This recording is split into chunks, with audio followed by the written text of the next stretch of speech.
Ela nunca foi para a escola, nunca teve sapato novo, nunca conheceu o mar, mas enterrou 2 filhos, sobreviveu a 5 secas, cuidou do marido paralítico por 12 anos e ainda assim, toda manhã, antes do sol raiar no sertão do Ceará, ela levantava e acendia o fogão de lenha com as mãos que o tempo havia transformado em casca de umburana. O nome dela era Maria do Carmo, mas no sítio onde viveu a vida inteira, todo mundo chamava só de Dona Carmo. E Dona Carmo, como você vai descobrir agora, era o tipo de pessoa que a gente só encontra uma vez na vida. E quando encontra, nunca mais esquece. Se você tem avó no interior, ou já teve, ou perdeu antes de poder ouvir tudo que ela tinha para contar, este vídeo é para você. Fique até o final. Eu prometo que vai valer cada segundo. Hoje eu vou te contar a história de uma mulher que nunca foi famosa, que nunca deu entrevista, que nunca apareceu em jornal, mas cuja vida, se você parar para ouvir com o coração aberto,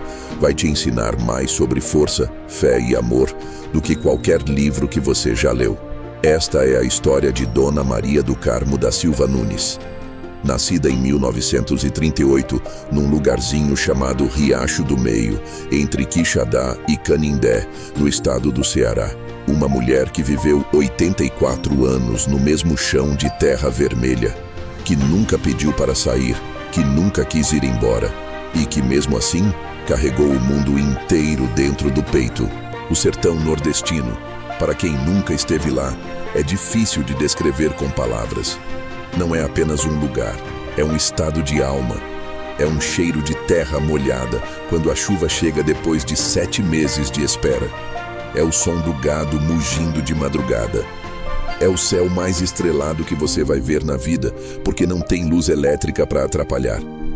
E é também a seca. A seca que racha a terra em pedaços. A seca que seca o açude, que mata o gado, que esvazia as cozinhas. A seca que faz as crianças aprenderem desde cedo que a vida não promete nada, mas que a gente tem que continuar mesmo assim. Maria do Carmo nasceu numa manhã de agosto, num parto feito em casa, assistido pela parteira da região, uma senhora chamada Doralice, que, contam os mais velhos, tinha mãos tão leves que os bebês pareciam chegar ao mundo sorrindo. Era a 4ª filha de uma família de 7. O pai, Zé Nunes, trabalhava na agricultura de subsistência, plantava feijão, milho e algodão. A mãe, Francisca, era o coração da casa. Costurava, bordava, lavava roupa no riacho e ainda tinha tempo de rezar o terço toda noite com os filhos ajoelhados no chão de barro. A menina Carmo cresceu descalça pela caatinga. Aprendeu a distinguir as plantas antes de aprender a ler. E ler, aliás, ela nunca aprendeu direito. Foi à escola por 2 anos, mas quando a seca de 1950 chegou com força, o pai precisou de todos os filhos no roçado e a escola ficou para trás.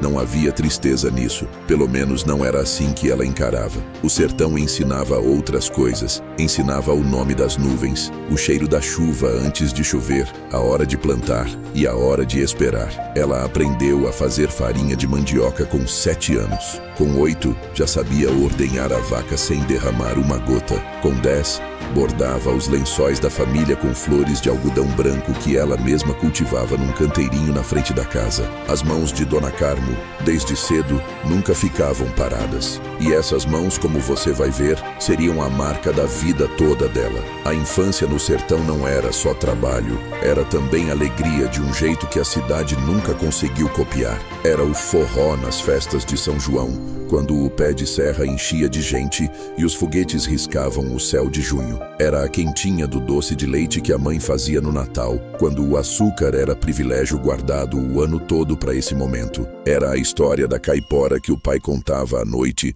com todos os filhos grudados nele com medo e rindo ao mesmo tempo. Era uma vida simples, era uma vida dura, mas era uma vida inteira.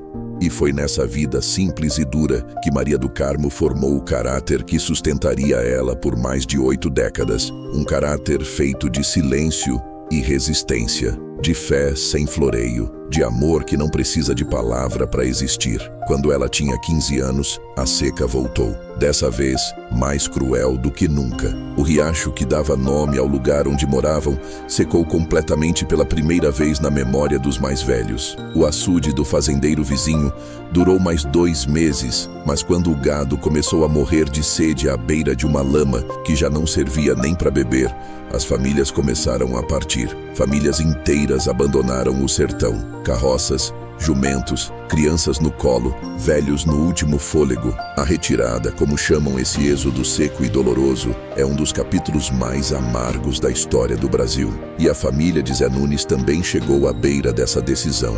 Mas Zé Nunes não foi. Ele ficou. E com ele ficou a família toda, incluindo a pequena Carmo, que, segundo contou anos mais tarde, com aquele sorriso banguela que era a marca dela, não entendia muito bem o que estava acontecendo, mas sabia que a terra era da gente e que a gente não largava o que era da gente. Essa frase, dita por uma menina de 15 anos que mal sabia ler, talvez seja o resumo mais honesto de toda uma vida que estava prestes a começar. Com 18 anos, Maria do Carmo se casou. Não foi um casamento de novela, desses com flores e véu branco e banda de música. Foi o tipo de casamento que o sertão fazia. Uma missa na matriz de Quixadá, um vestido costurado pela mãe com tecido comprado em parcelas na feira, um almoço de galinha caipira no terreiro de casa e o sol de novembro batendo forte em cima de todo mundo sem dó. O marido se chamava Antônio Ferreira Nunes e sim, o sobrenome era coincidência, o que deu muito o que falar na época. Antônio era filho de uma família de roceiros do município vizinho, um homem de poucas palavras, ombros largos e um jeito de olhar para a terra que dizia tudo. Ele pertencia àquele chão tanto quanto ela. Os dois se conheceram numa festa de São Pedro. Ele foi pedindo para dançar. Ela recusou 2 vezes, não por falta de interesse, mas porque foi criada assim, que mulher de respeito não aceita na primeira nem na segunda. Na terceira vez, ela disse sim, e eles dançaram o forró até a luz do lampião acabar. Casaram-se 6 meses depois. A vida de casada no sertão tinha uma rotina que poucos de nós hoje conseguiríamos suportar por uma semana. Acordar antes das 4 da manhã para acender o fogão e fazer o café do marido antes dele sair para o roçado. Buscar água no açude com as latas na cabeça e, nos anos de seca, caminhar quilômetros até uma bica ou um poço de pedra. Cuidar dos animais. Fazer a farinha. Lavar a roupa no tanque ou no riacho, dependendo da época. Costurar os remendos. Rezar. Cozinhar. E quando o dia finalmente fechava e o céu do sertão acendia de estrelas, sentar na calçada de pedra e tomar o fresco em silêncio ao lado do marido. Era uma vida dura, mas Dona Carmo nunca chamou de sofrimento. Sofrimento é quando a gente tem amargura no coração. Ela dizia, trabalho duro não é sofrimento, trabalho duro é honra. Os filhos foram chegando, primeiro José, depois Ana, depois Pedro, que morreu com 2 anos de febre, que hoje um antibiótico resolveria em 3 dias. A morte de Pedro foi o primeiro grande buraco que a vida abriu no coração de Dona Carmo. Ela enterrou o filho num domingo de dezembro, com a caatinga em flor ao redor do cemitério pequenininho da comunidade, e não voltou para casa sem passar pela igreja para acender uma vela e deixar ali, em silêncio, a parte da dor que ela sabia que não conseguiria carregar sozinha. Depois de Pedro, vieram mais 3 filhos, Francisca, em homenagem à mãe, Raimundo, e a caçula Terezinha, que nasceu quando Dona Carmo já tinha quase 40 anos e que seria das 6 crianças que sobreviveram, a filha que ficaria com ela até o fim. Em 1970, quando Dona Carmo tinha 32 anos e os filhos ainda eram pequenos, a grande seca voltou. Não a seca normal do sertão. Essa foi diferente. Foi uma seca que durou 3 anos seguidos, que transformou a caatinga num esqueleto de si mesma, que fez os bichos caírem mortos no chão ressequido e que forçou famílias inteiras a emigrarem para Fortaleza, para São Paulo, para qualquer lugar que tivesse água e trabalho. O marido de Dona Carmo queria ir. Antônio havia conversado com um primo que morava em Fortaleza e que tinha arrumado trabalho numa fábrica. A cidade prometia salário fixo, água encanada, escola para os filhos. Parecia a saída mais sensata. Dona Carmo ouviu tudo. Ficou em silêncio por um tempo longo e então disse, você vai se quiser, mas eu fico. Não foi birra. Não foi teimosia de mulher cabeça dura. Foi algo que ela não saberia explicar com palavras, mas que qualquer pessoa que ama um lugar com raiz vai entender. Aquela terra era parte dela. As pedras daquele sertão conheciam o peso dos seus passos desde criança.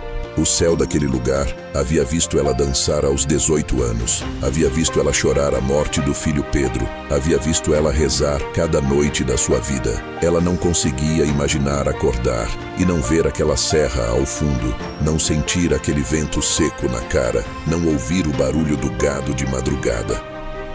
Antônio ficou. Claro que ficou.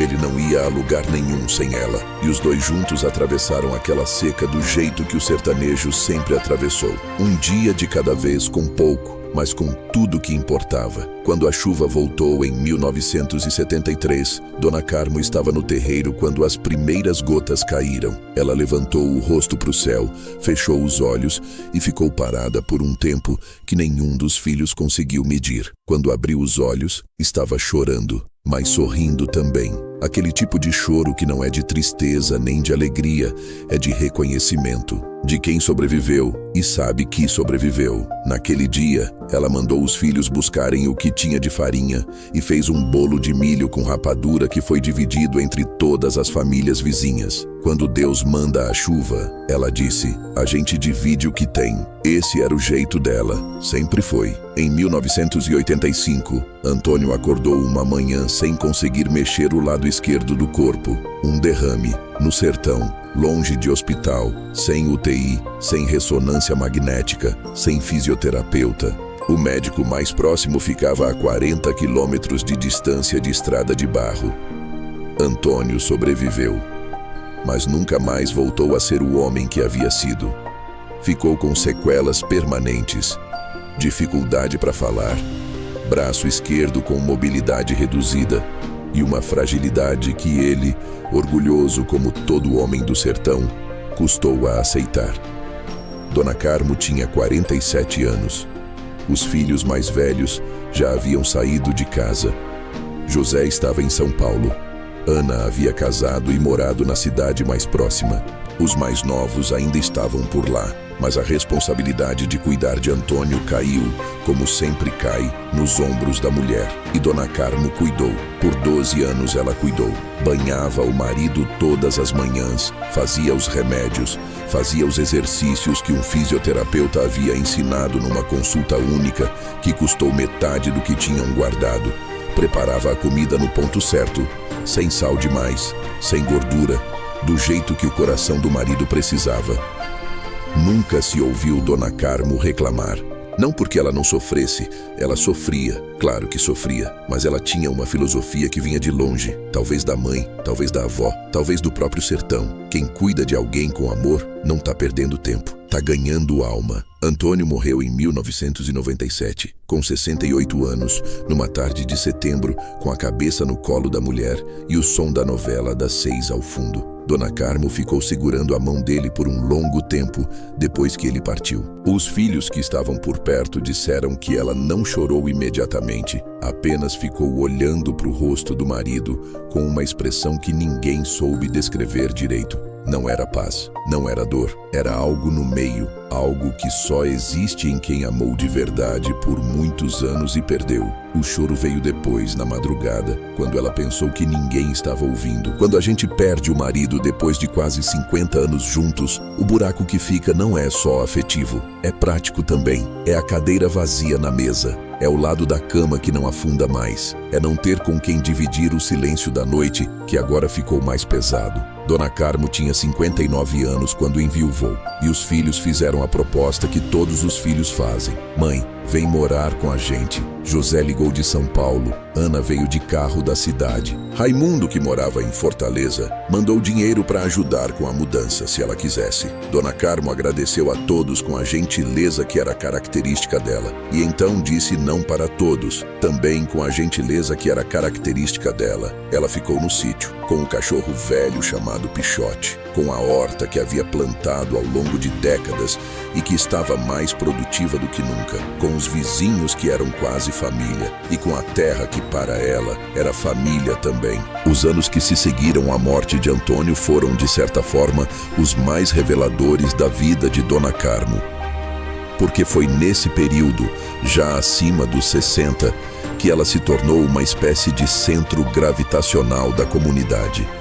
As mulheres mais jovens iam até ela quando estavam com problema de casamento. As crianças iam buscar remédio caseiro quando adoeciam. Ela conhecia cada erva da caatinga pelo nome.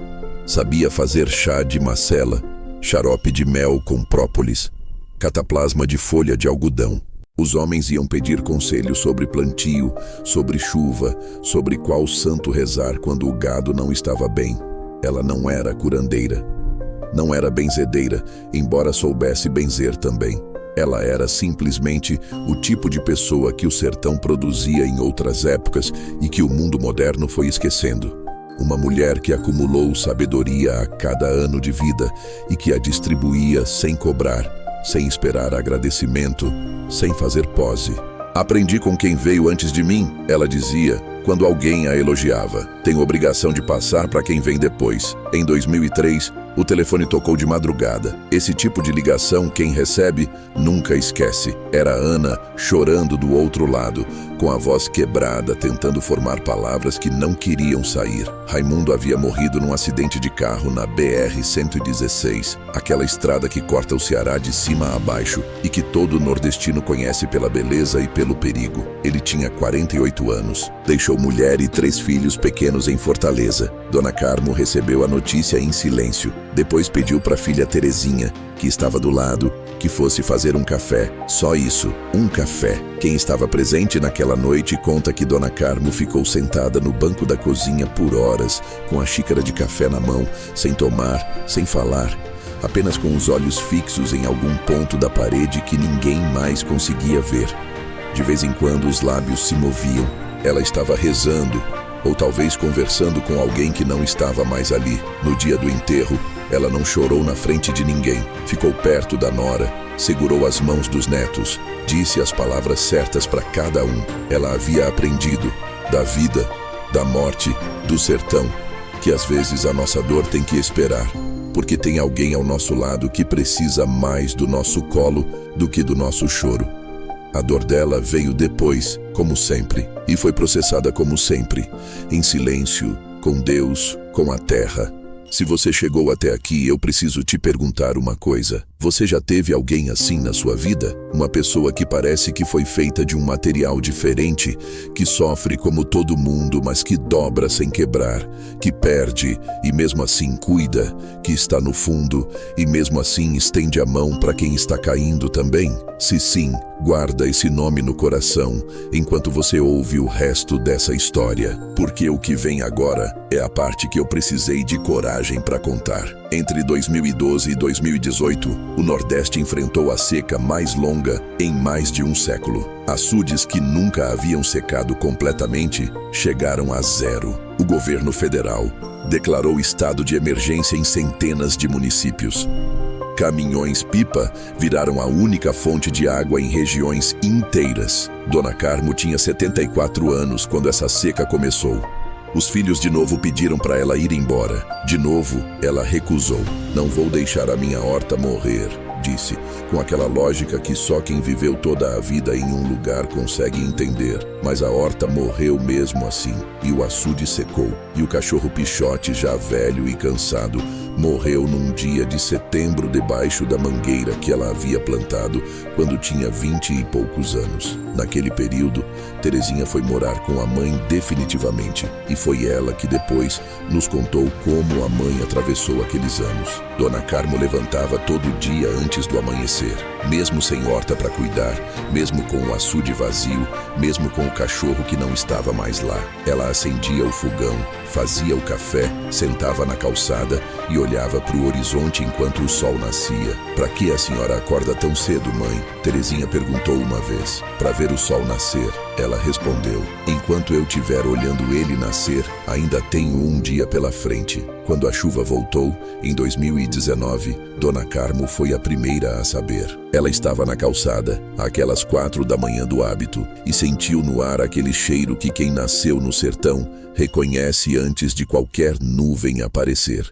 O cheiro de chuva que ainda está a 100 quilômetros, mas que o vento já traz anunciando. Ela entrou em casa, acordou Terezinha e disse: "Levanta, vai chover hoje." E choveu. À medida que Dona Carmo foi chegando nos 80 anos, algo curioso aconteceu. Em vez de se fechar no mundo pequeno que a idade às vezes cria ao redor das pessoas, ela foi se abrindo mais. Os netos começaram a aparecer com mais frequência, e com eles, os aparelhos de celular que eles usavam para fotografar tudo. A horta que havia renascido após as chuvas de 2019, a cozinha com o fogão de lenha, a calçada de pedra onde ela sentava toda manhã. Aos poucos, sem que ninguém planejasse, a vida de Dona Carmo começou a chegar ao mundo de uma forma que ela nunca havia imaginado. Uma neta, chamada Mariana, estava estudando comunicação em Fortaleza. Ela foi passar as férias de julho com a avó e trouxe uma câmera pequena. Passou 2 semanas filmando tudo. A avó fazendo farinha, a avó benzendo uma criança da vizinhança, a avó contando causos à noite com os bisnetos sentados ao redor. Quando Mariana voltou para Fortaleza e editou aquele material, ela colocou um trecho de 3 minutos no Instagram. E o mundo, que muitas vezes não sabe o que quer, mas reconhece quando vê, respondeu. Em 48 horas, o vídeo havia sido compartilhado mais de 200 mil vezes. Pessoas do Brasil inteiro, de Portugal, de países que Dona Carmo nunca tinha ouvido falar, estavam comentando aquele vídeo com uma emoção que deixou a família surpresa e comovida. Gente que havia perdido a avó e que via na Dona Carmo o reflexo do que havia perdido. Gente que havia saído do interior para a cidade e que sentiu naquelas imagens uma saudade tão física que doía. Gente que simplesmente havia esquecido que existia aquele tipo de força no mundo e que precisava ser lembrada. Quando mostraram os comentários para Dona Carmo, lendo em voz alta porque ela não enxergava bem mais, ela ouviu tudo em silêncio. E quando terminaram, ela disse uma coisa só: "Que bom que essas pessoas têm memória." Nos últimos 3 anos de vida, Dona Carmo recebeu jornalistas, fotógrafos, estudantes de universidade. Todos queriam ouvir ela contar. E ela contava com paciência, com humor às vezes, com aquela sabedoria que não vem de livro. Numa dessas visitas, uma jornalista jovem perguntou: "Dona Carmo, qual foi o momento mais difícil da sua vida?" Ela ficou um tempo pensando. Então disse: "Enterrar filho, isso não tem jeito. O resto a gente acha jeito." A jornalista ficou em silêncio. Então perguntou: "E o mais feliz?" Dona Carmo não pensou 2 segundos. Todo dia que a chuva chega. Não uma vez específica, todo dia. Porque para quem viveu a vida no sertão e sobreviveu às secas, a chuva nunca é corriqueira. A chuva é sempre milagre. Essa resposta é um dos ensinamentos mais profundos que essa mulher nos deixou. A capacidade de encontrar alegria completa nas coisas que para os outros se tornaram automáticas. Quem mora na cidade, com torneira e caixa d'água, já esqueceu o que é agradecer pela água. Dona Carmo nunca esqueceu, nunca pôde esquecer, e por isso era, de certa forma, mais livre do que a maioria de nós. Ela também foi perguntada várias vezes sobre fé, sobre se acreditava em Deus depois de ter sofrido tanto. A resposta dela era sempre a mesma, dada com aquele sorriso que ficou banguela depois dos 70, mas que continuou sendo o mais bonito da família. Se Deus não existisse, de onde eu tirava força? Não era uma resposta teológica, não era um argumento filosófico. Era simples e direta como ela. Ela não sabia explicar Deus. Ela apenas sentia que sem aquela força maior, não teria chegado até onde chegou.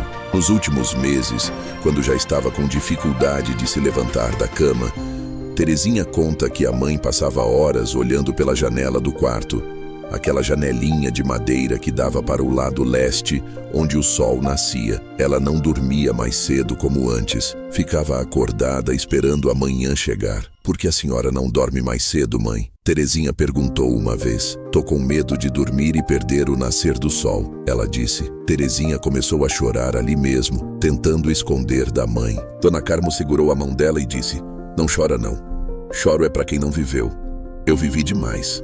Maria do Carmo da Silva Nunes morreu numa manhã de março, com 84 anos, no mesmo sítio onde nasceu. Terezinha estava do lado. 2 netos haviam chegado na véspera. Parece que o coração da família já sabia que era hora. Ela foi embora de manhãzinha, como vivia, com o sol nascendo do lado de fora da janela. Não deixou dinheiro, não deixou imóvel na cidade, não deixou herança em papel de cartório. Deixou uma horta que os netos agora cuidam. Deixou um fogão de lenha que Terezinha não teve coragem de tirar da cozinha. Deixou receitas de remédio caseiro anotadas a lápis num caderninho de capa amarela que Mariana fotografou página por página. Deixou uma calçada de pedra onde agora, toda manhã, Terezinha senta no mesmo horário que a mãe sentava e olha para o mesmo horizonte. E deixou para quem ouviu essa história uma pergunta que não tem resposta fácil. O que é uma vida bem vivida? Não é a vida mais fácil,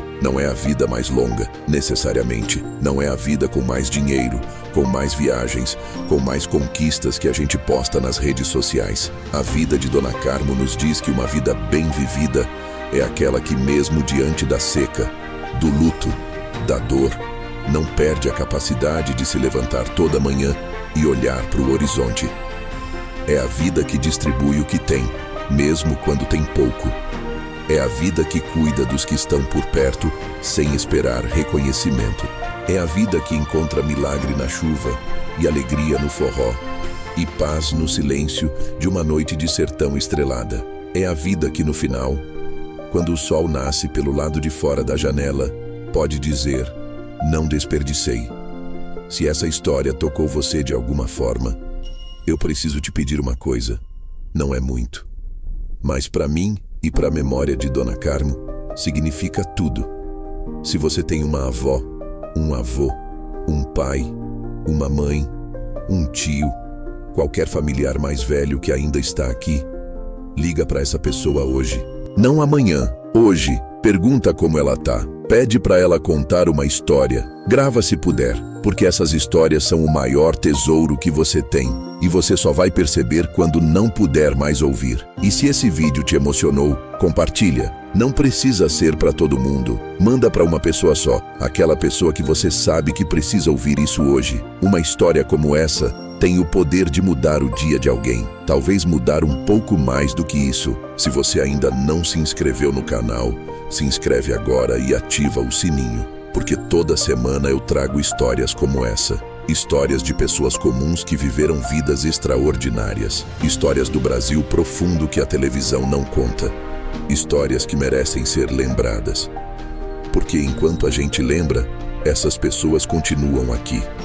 Dona Carmo, obrigado por ter vivido assim. Por ter nos ensinado que a força não grita. A força acorda cedo, acende o fogão e espera o sol nascer. Até a próxima história.